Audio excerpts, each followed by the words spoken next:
আসসালামু আলাইকুম ভিউয়ার্স, তো সবাই কেমন আছেন? আশা করি সবাই অনেক অনেক ভালো আছেন। তো আজকে আপনাদের জন্য কিন্তু দারুণ একটা ভিডিও নিয়ে এসেছি। তো আজকের ভিডিওটা হচ্ছে, আপনি যদি কাউকে কল করেন, সেই কলটা যদি আপনি কাটতে চান তাহলে কিন্তু আপনার ইন বাটনে ক্লিক করতে হয়। তো আজকের ভিডিওতে দেখাবো কিভাবে আপনার পাওয়ার বাটনে ক্লিক করে আপনি সেই কলটা কেটে দিতে পারবেন।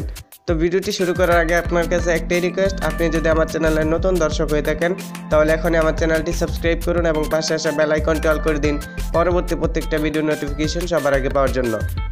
তো এর জন্য চলে যাবেন আপনি আপনার ফোনের সেটিংস অপশনে। তো আমি এখন আমার ফোনের সেটিংস অপশনে চলে গেলাম।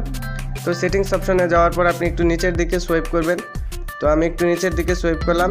তারপর এখান থেকে দেখতে পাচ্ছেন অ্যাক্সেসিবিলিটি নামে একটা অপশন রয়েছে।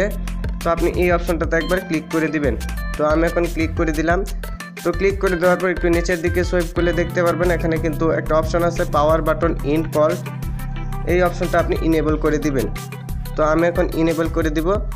তো আমার কিন্তু অপশনটা ইনেবল করা হয়ে গেছে। তো এখন কিন্তু আমার সেই সেটিংসটা অন হয়ে গেছে। তো আপনাদেরকে এখন কল করে দেখাবো। তো আমি এখন চলে যাব আমার ডায়াল অপশনে। তো আমি চলে আসলাম আমার ডায়াল অপশনে। তো ডায়াল অপশনে আসার পর আমি এখন গ্রামীণ ফোন অফিসে কল করব। তো আমি এখন কল করে দিলাম।